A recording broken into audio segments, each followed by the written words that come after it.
See, basically, when we talk about the temples, the style difference comes from the geography, basically.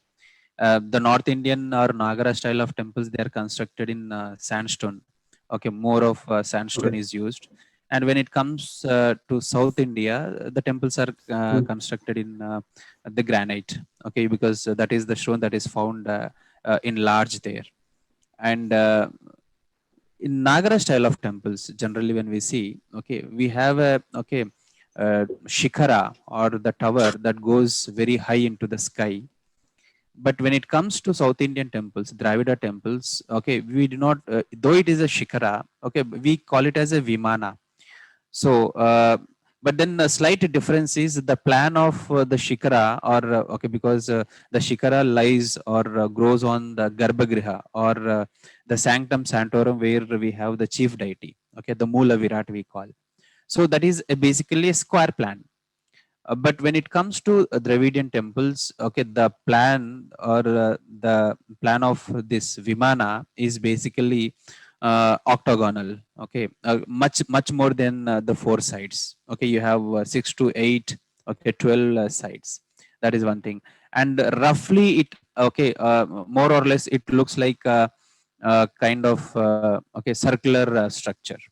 So when you let me come okay, step by step. The differences between Nagara and the Dravida temples are, the Dravidian temples have gopurams, okay, the lofty entrances, whereas the Nagara temples you do not find such lofty entrances. And when there are entrances,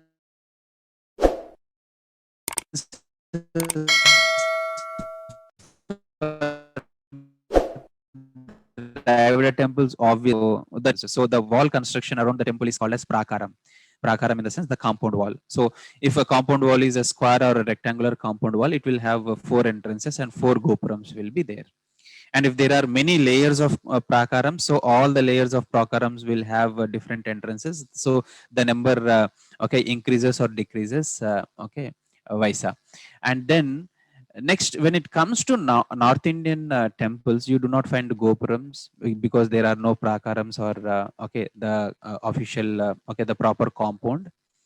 And the basic difference is the jagati or the platform. When you look at South Indian temples, Dravida temples, it is very flat. It starts right from the ground. But when you look at the Nagara temples, they are placed on a very high platform, almost 6 feet to okay, 12 feet, 15 feet, 20 feet also. For example, Kandarya Mahadev temple that is there in Khajuraho, if you see, it has got a very lofty Jagati. Okay, the base of the temple, the platform. So which you do not find in South Indian temples. In South Indian temples, another important aspect you see is the Dvaja Stamba or the flag post in front of the temples. But then in North Indian temples, you do not see a Dvaja Stamba, okay, a flag post. This is one important characteristic. And why don't, it's not that Nagara temples were not having Dvajastamba. They used to have. One important ancient evidence we have about the Dvajastamba or the flag post is the Heliodorus pillar or Garuda Stamba that we have in Besnagar near Vidisha. So that was the flag post which was there, or before the Vishnu temple in Besnagar near Vidisha. One of okay, it dates. Uh, it is dated to at least okay, first and second century BCE. Okay, even okay, before that. But when it comes to South India, that has always been a practice of having Dvajastamba to identify to which sampradaya or to which god the temple has been dedicated. But what is the reason in the North India or Nagara temples that Dvajastamba has become irrelevant? Because of the attacks and invasions. Why? Because when you have a Dvajastamba, it is very clearly visible from far. So if it is visible, there are attacks. So the Dvajastamba has become much irrelevant in Nagara style of architecture, and but then it has attained a prominence, much prominence. Okay, during the time of the Cholas, and then it continued, and it has attained its peak during the time of Vijayanagara rulers. That is one thing.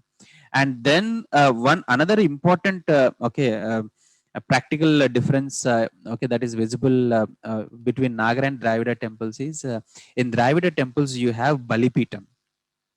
But in Nagara temples you don't find Balipitam. So as soon as you enter the door, okay, the dwara, the door frame of the temple, what do you find is you find immediately the Balipitam. In the sense, as soon as you temple, you enter into the temple, you donate something to the god. Okay, in the name of the god, you have a flower, you have some water, you have some rice, okay, some grains, so that you are offering it to the god. So it's not just for the god, but then the living organisms that are there, birds, squirrels, etc., they come and they feed on the offerings that you give, and you do it on Balipitam. A very beautiful concept that is there from times immemorial. And there is also propaganda saying that the Balipitam that is there in Dravidian temples is a sacrificial stone. The sacrificial is true, but then they think that sacrificial stone it is, okay, which is very wrong. Because see, whatever you have, okay, you give it to somebody, it is a sacrifice. So you have some okay, prasadam kind of, you put it there. So you generally see most of the people in South Indian temples, after taking prasadam, they eat little and they keep little on the Balipitam, so that the living organism in and around, they can feed on okay, whatever is offered. But in North Indian temples, Nagara temples, you don't find a Balipitam. You don't find a Balipitam, maybe because of geography and the influence of culture, and the rituals are different. Because what we used to see generally, okay, north and northwestern part, we used to see chabutras, okay, in and around the temples and royal palaces. So their style of dedicating something to the living organisms in and around was different, and that is the reason you don't see a Balipitam in Nagara styles.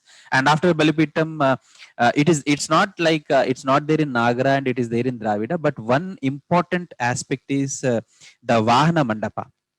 So it is there in North Indian temples also. Nagara temples, verily it is there, but it is irrelevant. So you see a very good Shiva Mandir, but you see a very small Nandi before it, okay, or a small Garuda. And Vishnu temples, Garuda is much irrelevant in the Nagara temples. But when it comes to South Indian temples, if it is a Vishnu temple, you see a very dedicated Garuda Mandapa. If it is a Shiva temple, and a dedicated Vishnu temple, and if a dedicated Nandi Mandapa, if it is a Shiva temple. So slide. So, but at the end of the day, see the iconographical similarities. They are same. In the sense, if there is Shiva, there has to be Vishnu accompanied by his Vahana. If it is a Vishnu, it has to be Garuda. Okay, and if it is Shakti, then it has to be a Simha. So a kind of okay, similarity, iconographical representation is okay, same. It is same. Either it is South Indian temples or North Indian temples. The physicalities have changed, maybe because of the culture, geography, and the invasions that we have been seeing. So that is the reason. Yeah.